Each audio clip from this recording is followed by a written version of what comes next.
What is up, Blues crew? It's Blue here with another Blue Reviews for you. Do you remember last year when I did my video on my Sunlite Sport 129? I told you I'd be trading that in, even though I loved it, and trading it in for the Sunlite 16 BH. It's finally here. I've had this trailer for just over a month now, and this is going to be the review on the Sunlite 16 bunkhouse.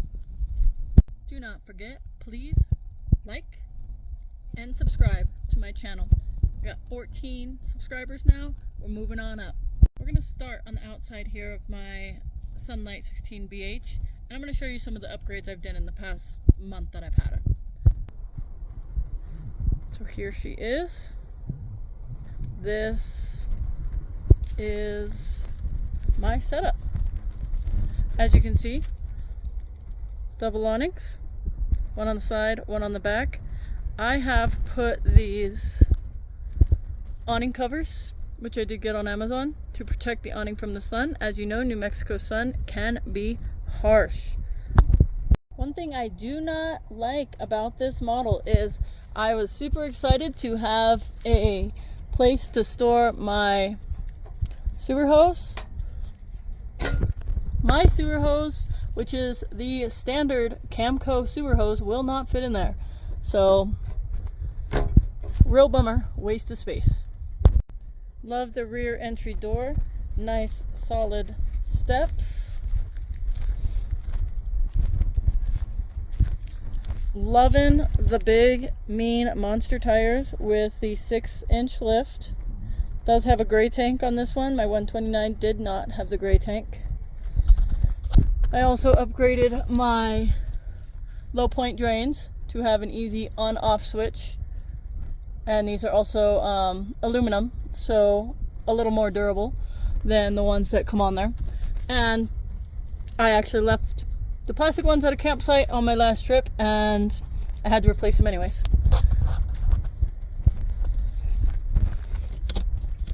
Pasture storage, which I have locked at the moment. Fresh water connection, city water connection. And the great thing about this trailer is the double propane tank.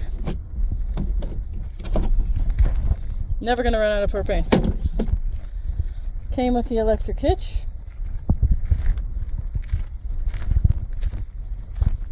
And here's the pass-through from the other side.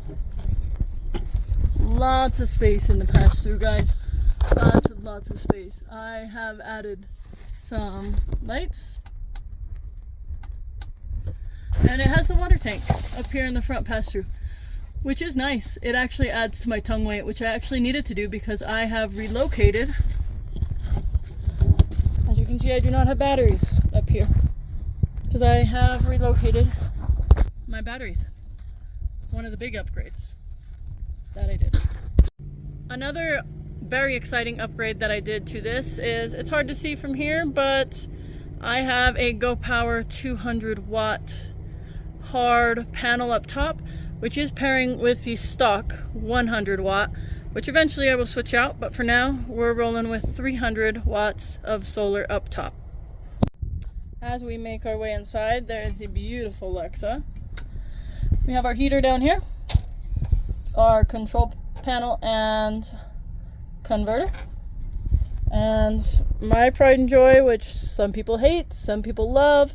It is a point of contention through a lot of vlogs that I watch, is my 12-volt Everchill DC fridge. We'll talk about this later. But very nice large fridge. Runs great on my personal battery setup. Nice size freezer. You can see I put these foam blocks in here. It kind of helps with energy because I don't really fill up my fridge that much. On off switch for the fridge, and this, when I'm plugged into shore power, this will control my heater, my furnace, and my air conditioning unit. If you watched the video on the 129, you'll know the big reason why I switched to this was I wanted a table. Love this table. I sit here, I eat, obviously. That's what you do on a table. And it works for me. This is what I needed, and I love it. And Lexa found her little spot to lay under the table. Also, another reason why I wanted to go with this model is my dry bath. I have set up with some storage behind the door. I actually use this far more than I thought that I would. It's very nice to take a shower while camping, which I never thought I wanted. Also has nice little area up here, and another one of my upgrades is this platform, which I have constructed out of wood, because this was, the toilet's too tall. It's just too tall for anybody normal size. But it's nice because it also adds a little bit of shoe storage underneath, so nice and sturdy, and that was an upgrade for me. I also love that I have my indoor kitchen that I now use quite often. I didn't know that I wanted an oven. I use this oven on every single trip that I come on, and this will be going on my 10th day camping in this trailer, and I have used this oven. I put a little thing on here to not break the glass. Microwave, the vent fan, some storage up here, and my bed, same size as the 129, very comfortable. I have a topper on there. This also has the drop down bunk bed, which I do not use as a bunk bed, but it can be dropped down and used as a bunk bed, which I have not done. Also to note, this can be made into a table or into a bed. Underneath my bed I have access to get into my pass-through, which I use to keep some of the shoes that I don't use as frequently. It's nice to have that access. And my favorite upgrade that goes along with my solar up top is my two 100 amp hour Life PO4 lithium batteries, which I have had relocated under the table bench seat. So perfect location, keeps them safer from theft, also keeps them protected from the elements.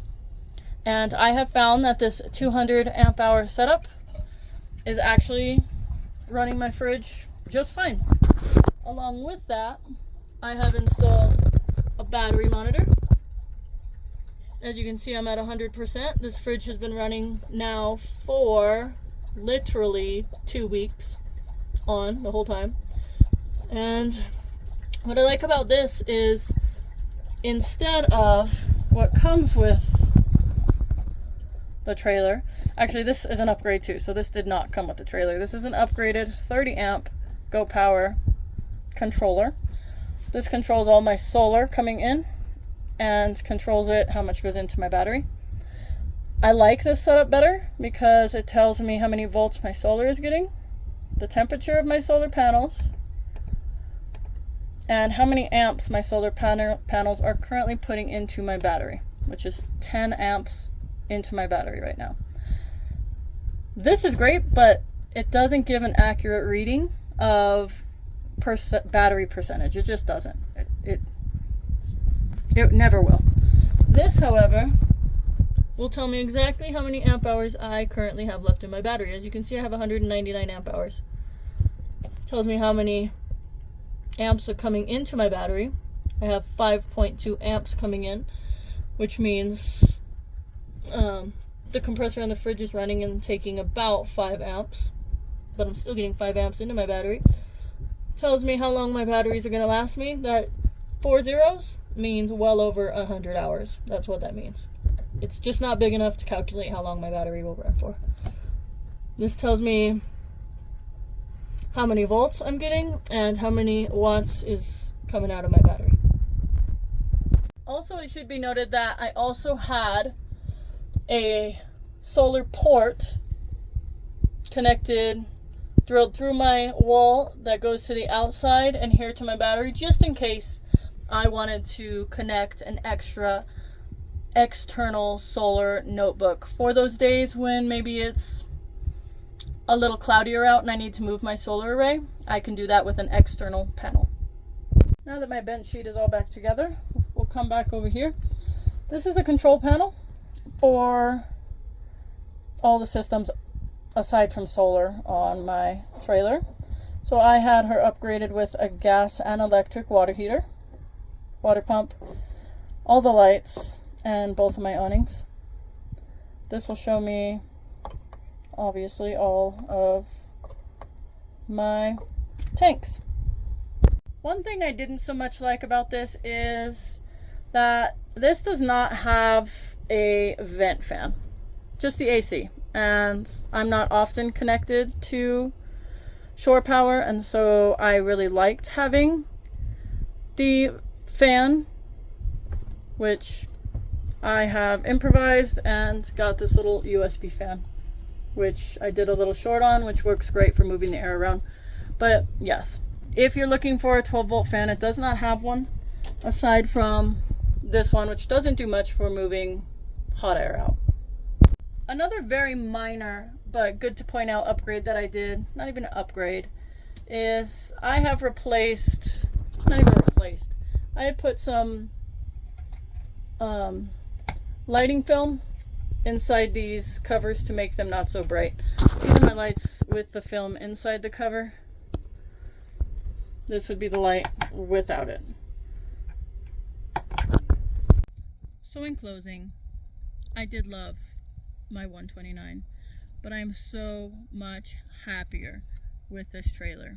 The fact that in the morning I can sit at my table, look out into the wilderness, have my coffee that I don't have to go out to make, have a nice shower at night before I get into bed.